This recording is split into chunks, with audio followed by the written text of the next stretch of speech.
সিলেটে যে পাঁচজন প্রতিনিধি পাঠাবো সেক্ষেত্রে আগের এক্সপিরিয়েন্স গুলো জানা, এর আগে রাষ্ট্রপতি কিভাবে হয়েছে বিগত দিনে আমরা আগের যারা বিভিন্ন সময় নির্বাচিত তাদের সাথে আলাপ করেছি। তো সবার আলাপ শুনে যেটা মনে হয়েছে, বিশ্ববিদ্যালয়ে যখন একজন শিক্ষার্থী থাকেন তিনি কোন মতের, কোন রাজনৈতিক দলের, কোন চিন্তা, এটা কখনোই ফ্যাক্টর না। ফ্যাক্টর হলো বিশ্ববিদ্যালয়ের সিদ্ধান্ত গ্রহণে সাধারণত নারী পুরুষ একটা ফ্যাক্টর হয়ে কাজ করে। ধরেন যে ছাত্রীদের হলে এক ধরনের কিছু নীতিমালা ফেস করতে হয়, ছাত্র হলে এক ধরনের কিছু, বা ছাত্রীদের কমন রুম এই কেন্দ্রের কিছু বিষয় থাকে, ছেলেদের আলাদা কিছু বিষয় থাকে। এখানে এই ছাত্র বা ছাত্রী এটা একটা বড় ইস্যু। আর একটা ইস্যু হচ্ছে আবাসিক অনাবাসিক। অর্ধেকের মধ্যে শিক্ষার্থী যারা অনাবাসিক, যারা বাইরে থাকেন এবং হচ্ছে বাসে করে আসেন, এরা হল সংসদের ফ্যাসিলিটিসটাও পায় না। এবং মানে বলা চলে শুধুমাত্র বাস আসা যাওয়া করে দিতেই, আর হলে যারা আবাসিক থাকে তারা হলের একটা হল সংসদের ফ্যাসিলিটি পায় কথা বলা।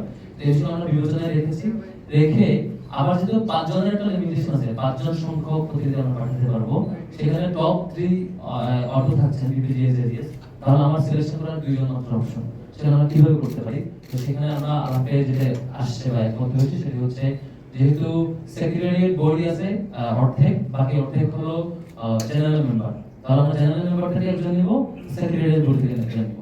এই বিষয়ে আলাপ করেছি এবং সিদ্ধান্ত হয়েছে জেনারেল মেম্বার যেহেতু সবাই জেনারেল মেম্বার, এখানে কম্পিটিশন করা কঠিন।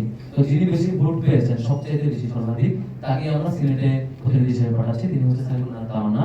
আর আর হচ্ছে সেক্রেটারিয়েট বডিতে কাকে করা যায় সেক্ষেত্রে আলাপ হচ্ছে, বাকি 4 জন যেহেতু ঠিক হয়ে গেছে, একজন এমন হওয়া দরকার যে একদম এককভাবে বা সবকিছুতে অনাবাসী শিক্ষার্থীদের প্রবলেমগুলোর জন্য তিনি দায়বদ্ধ। এই বিষয়গুলো দেখবেন, যেহেতু হল সংসদে অলরেডি হলের আবাসিক শিক্ষার্থীদের জন্য দেখবেন, অনাবাসী শিক্ষার্থীরা এই বেশি প্রবলেম ফেস করে।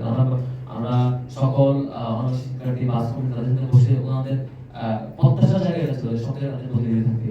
তো সেই বিবেচনায় বড় সংখ্যক শিক্ষার্থীদের প্রজেক্ট করতে যে পরিবহন সম্পাদকে যে নির্বাচিত হয়েছে তাকে আমরা আরেকজন তাদের প্রতিনিধিত্ব করতে পারি। মোট 5 জন হচ্ছে নাসিব আব্দুল্লাহ, এই মোট 5 জন সিলেটে থাকবেন।